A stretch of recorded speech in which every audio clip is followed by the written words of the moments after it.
dynamics of labor productivity growth in this post-pandemic era? Well, one thing we know about labor productivity, in a recession, it surges upward. Now, that's not for a great reason because companies are laying off workers and the workers that are left behind have to do more work. So the actual productivity increases.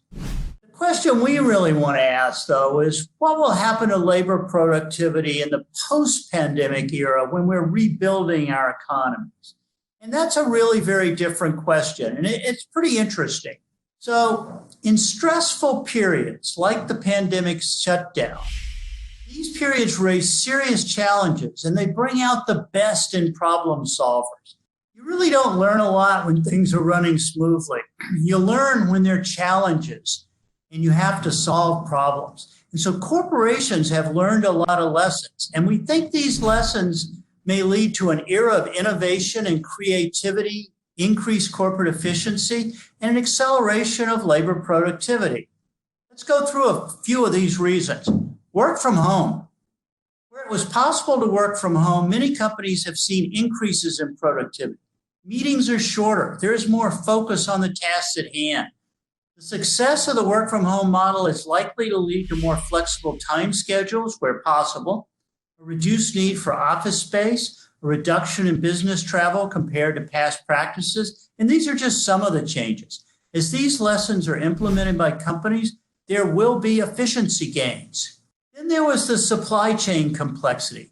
The pandemic shutdown disrupted supply chains around the world, many of which were already suffering from the US-China tariff tensions.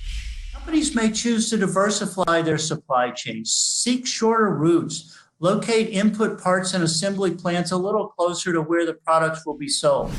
The dependability of the supply and transportation logistics will be carefully balanced against seeking the location with the lowest cost of production. This is a step backward from globalization.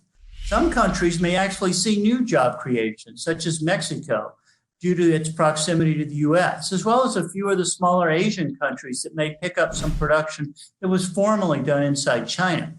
Overall, though, global economic growth may be a little slower than the pre-pandemic rate. Just-in-time inventory, keeping inventories as slim as possible did not work as anticipated in the pandemic shutdown. Balancing inventory planning with the heightened expectations of potential swings in demand will get considerable attention in the post-pandemic era. Leaner decision structures. The speed of economic upheaval from the pandemic shutdown was unprecedented. Many companies had to streamline decision structures so they could react faster than they ever knew they could. Less bureaucratic decision-making offers a chance for improved adaptability. Intense problem-solving focus. In many cases, quick solutions to unexpected challenges have led to intense focus on solving specific types of problems. Developing a new vaccine or improving health treatment protocols are headliners in this space, but there are lots of others. As some companies emerge from the stressful period, they will see heightened innovation and creativity. And what does all this mean? Well, more efficient and productive companies could result in an acceleration of labor productivity growth and a more rapid recovery to the pre-pandemic peak level of real GDP. But this does have a not-so-silver lining. The acceleration of labor productivity growth may result in possibly a lengthening the duration before employment returns to its peak levels, even as GDP rebounds more quickly.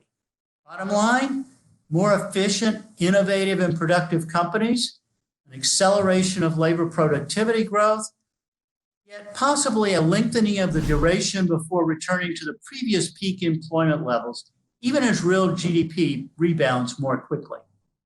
I'm Blue Putnam, Chief Economist, CME Group.